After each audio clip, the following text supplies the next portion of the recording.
Buenas tardes, soy estudiante de la Universidad Virtual del Estado de Guanajuato, UVEC. Mi nombre es Mireya González Romero. Curso la licenciatura en Derecho con la matrícula 190-153-64. Voy a presentarles el reto 5, ¿cuál es la responsabilidad del Estado mexicano?, el cual se encuentra integrado en el módulo de Derechos Humanos en el ámbito internacional. El nombre de mi asesor es Diana Patricia Josefina Orcasitas Hernández y la fecha de elaboración de este reto es el 31 de enero del 2026. Se nos plantean dos casos, los cuales debemos de responder un interrogante a cada una de ellas. En el caso 1, Ana se encontraba pacíficamente repartiendo panfletos a las personas que se manifestaban en una plaza de armas de la ciudad. El contenido de los panfletos versaba sobre citas bíblicas. Al enterarse de lo que Ana hacía, una policía decidió arrebatarle los panfletos y detenerla, argumentando que no era un lugar para repartir ese tipo de información, pues alteraba el orden. Ana permaneció encerrada e incomunicada dentro de una patrulla durante 3 horas, hasta que la manifestación concluyó. Posteriormente, el policía la trasladó a Barandilla, donde recibió burlas y calificativos peyorativos por el personal de seguridad pública. Luego de un día detenida, la dejaron en libertad. Ana denunció el hecho ante la Fiscalía General del Estado, así como ante la Comisión Estatal de Derechos Humanos. Ambas instituciones omitieron el inicio de cualquier procedimiento, por lo cual Ana acudió a la Justicia Federal, donde resolvieron incompetencia para conocer del asunto. 2 años después, Ana presentó su caso ante la Corte Internacional de Derechos Humanos. La interrogante: ¿consideras que existe responsabilidad por parte del Estado mexicano? Sí existe responsabilidad internacional por parte del Estado mexicano en los hechos descritos en el caso 1, porque se presentaron violaciones a derechos humanos protegidos por la Convención Americana sobre Derechos Humanos, cometidas por agentes estatales y por las autoridades internas. No ofrecieron recursos eficaces para el acceso a la justicia, lo cual habilita la competencia de la Corte Interamericana de los Derechos Humanos. En el marco normativo aplicable son los derechos garantizados por la Convención Americana de Derechos Humanos, que es la libertad de expresión y pensamiento. En el artículo 13, libertad de conciencia y religión. Artículo 12, libertad de personal. En el artículo 7. Y derecho a la protección judicial en acceso a recursos efectivos en el artículo 25, todos de la Convención Americana sobre Derechos Humanos. Estos derechos forman parte del sistema interamericano de protección de los derechos humanos, que obliga a los estados parte a respetar y garantizar su ejercicio sin discriminación. La violación a la libertad de expresión y libertad religiosa. La detención arbitraria y violación a la libertad personal, que está en el artículo 7 de la Convención Americana de Derechos Humanos. Tratados degradantes y dignidad humana, que están en el artículo 5 de la Convención Americana de Derechos Humanos. Responsabilidad por la omisión y la falta de recursos eficaces, que es la ineficiencia de las instancias nacionales. Ana denunció ante la Fiscalía General del Estado y la Comisión Estatal de Derechos Humanos, pero no se inició una investigación alguna. Esto constituye una omisión de investigar a violaciones de los derechos humanos, lo cual agrava la responsabilidad estatal, porque el Estado debe de garantizar órganos competentes y diligentes que investiguen y sancionen violaciones. Esto está en el artículo 25 de la Convención Americana de Derechos Humanos. Competencia de la Corte Interamericana de Derechos Humanos. La prestación del caso ante la Corte 2 años después es inadmisible si no existen recursos internos efectivos disponibles.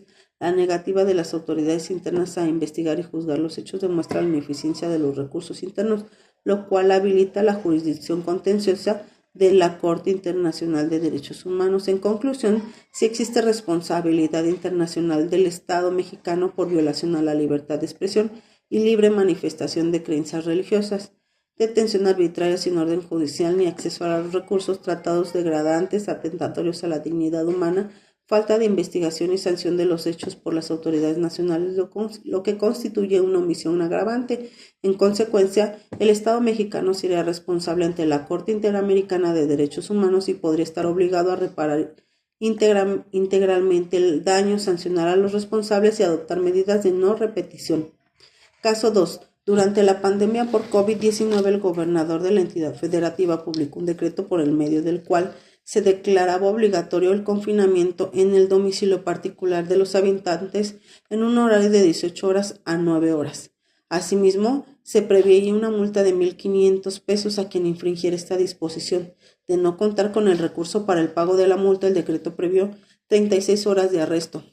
Andrés, un hombre de 34 años en situación de calle, caminaba por la avenida principal de la ciudad a las 20 horas, cuando un militar lo vio, lo detuvo y lo presentó a la Secretaría de Seguridad Pública, donde le fue exigido el pago de la multa. Andrés argumentó no tener casa, habitación, familia ni dinero para pagar la multa. Como consecuencia, fue privado de la libertad durante 36 horas y boletinado con fotografía incluida en redes sociales como el primer detenido, un sinvergüenza capaz de negar a su familia con tal de no pagar la multa. Derivado de lo anterior, fue localizado por una asociación civil a través de la cual planteó un caso en jurisdicción militar y ordinaria hasta ponerse de conocimiento de la Corte Internacional de Derechos Humanos. Dice la pregunta, ¿consideras que existe responsabilidad por parte del Estado mexicano? Sí existe responsabilidad internacional del Estado mexicano, tanto por violaciones directas a los derechos humanos cometidas por agentes estatales, militares y autoridades administrativas, como por la emisión y aplicación de un decreto incompatible con los estándares constitucionales e interamericanos, especialmente respecto de personas en su situación de vulnerabilidad. En el contexto normativo, los límites del poder estatal en emergencias sanitarias. Durante la pandemia del COVID-19, los estados podrían adoptar medidas excepcionales para proteger la salud pública. Sin embargo, dichas medidas deberían cumplir con los principios de legalidad, necesidad, proporcionalidad y no discriminación. Todo esto conforme al artículo 29 de la Constitución Política de los Estados Unidos, artículo 27 y 30 de la Convención Americana de los Derechos Humanos. Y cometieron violaciones a los derechos humanos atribuibles al Estado mexicano. Esto previsto en el artículo 16 constitucional, artículo 7 de la Convención Americana de los Derechos Humanos, criminalización de la pobreza y la discriminación estructural. Esto es previsto en el artículo 1 de la constitucional, principio de igualdad y no discriminación, artículo 24 de la Convención Americana de Derechos Humanos, igualdad entre la ley, violación a la dignidad humana, honra y reputación. Esto previsto igual en el artículo 1 constitucional, en el artículo 11 de la Convención Americana de Derechos Humanos. El uso debido de las Fuerzas Armadas en funciones de seguridad pública. La detención realizada por un militar contraviene los estándares interamericanos que establecen que la participación de las Fuerzas Armadas en tareas de seguridad pública pueden ser extraordinaria, subordinada, complementaria, fiscalizada, temporal. El caso Alvarado Espinosa y otros contra México del 2018. Responsabilidad por normas internas incompatibles con la Convención Americana de Derechos Humanos.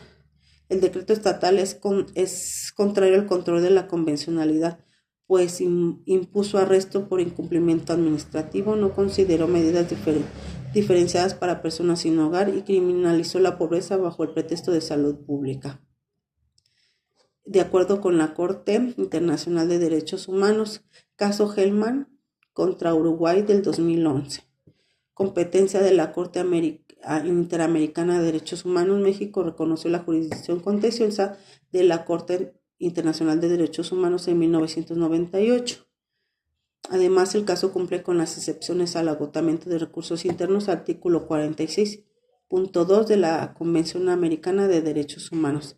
En conclusión, el Estado mexicano incurrió en una responsabilidad internacional al violar los derechos humanos de Andrés mediante una detención arbitraria, discriminatoria y estigmatizante, derivada de un decreto inconstitucional e inconvencional. La pandemia no justifica la suspensión implícita de derechos ni la criminalización de la pobreza.